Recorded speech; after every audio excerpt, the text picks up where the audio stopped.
সঞ্চয়পত্রের server জালিয়াতি করে ২৫ লাখ টাকা আত্মসাৎ ঘটনা হ্যাকিং কিনা এখনও নিশ্চিত হতে পারেনি বাংলাদেশ ব্যাংক।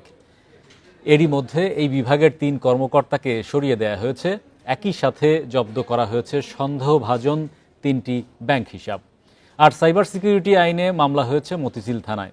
ঘটনা তদন্তে কেন্দ্রীয় ব্যাংক ও অর্থ মন্ত্রণালয় ২টি কমিটি ৩ দিনের মধ্যে প্রতিবেদন জমা দিতে বলেছে। বান্ডেল থাকলে প্রতি সেনমানিতে টাকা বাঁচবে। বিকাশ সেনমানি বান্ডেল কিনে জিতুন প্রতি লেনদেনে। বাংলাদেশ ব্যাংকের সঞ্চয়পত্র থেকে ২৫ লাখ টাকা হাতিয়ে নিয়েছে একটি চক্র। প্রাথমিকভাবে ধারণা করা হচ্ছে বাংলাদেশ ব্যাংকের সার্ভার হ্যাক করে তথ্য পরিবর্তন করে চক্রটি। পরে এনআরবিসি ব্যাংকের দিনাজপুরের একটি উপশাখায় টাকা স্থানান্তর করে। আবার একই দিনে চক্রটি রাজধানীর শ্যামলী শাখায় টাকা স্থানান্তর করে তা তুলে নেয়।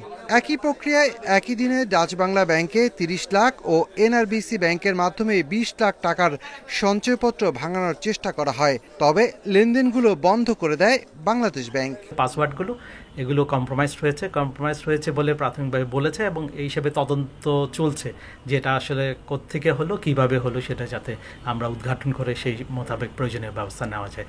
দেশের তফসিলি ব্যাংকগুলোতে যখন সাইবার নিরাপত্তা বাড়াতে জোর দিচ্ছে কেন্দ্রীয় ব্যাংক, ঠিক তখনই বাংলাদেশ ব্যাংকের মতিঝিল কার্যালয়ের পাসওয়ার্ড ব্যবহার করে হয়েছে এই জালিয়াতি।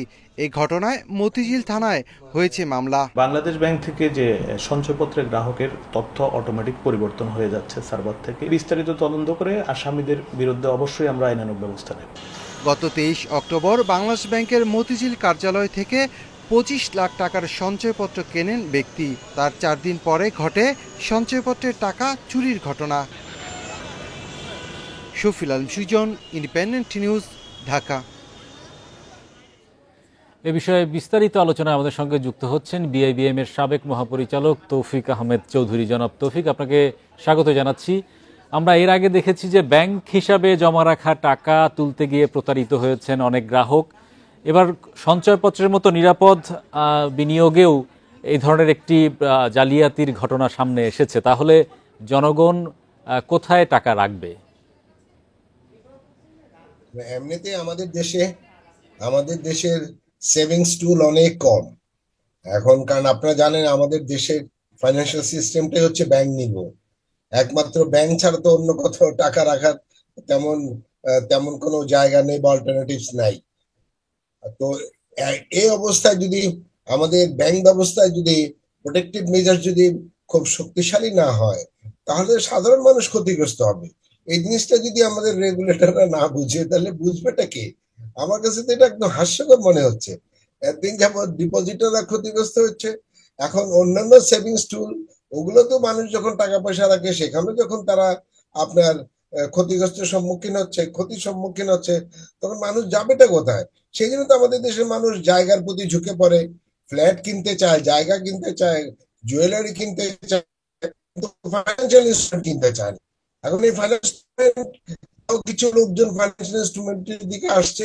এরা যদি এই ধরনের সাইবার সিকিউরিটির খপ্পরে পড়ে, এই ধরনের অনিশ্চয়তার মুখে পড়ে, তাহলে এরাও তো আলটিমেটলি চলে যাবে। তার মানে কি দেশের সেভিংস হ্যাবিটটা আসলে দিন দিনই খারাপ হতে থাকে। একে তো আমাদের সেভিংস হ্যাবিট অনেক কম, তার মধ্যে যদি এই ধরনের কার্যক্রম হয়, তাহলে এই সেভিংস হ্যাবিট আপনি বাড়াবেন কিভাবে? সুতরাং আমরা রিয়েলি কনসার্ন এটা নিয়ে, এবং এই ব্যাপারে সেন্ট্রাল ব্যাংক বা আমাদের রেগুলেটর যারা আছে সবাই, প্রত্যেকটা কনসার্ন এজেন্সি অত্যন্ত তৎপর হওয়া উচিত। আমাদের সঙ্গে যুক্ত হয়েছিলেন তৌফিক আহমেদ, বিআইবিএম এর সাবেক মহাপরিচালক।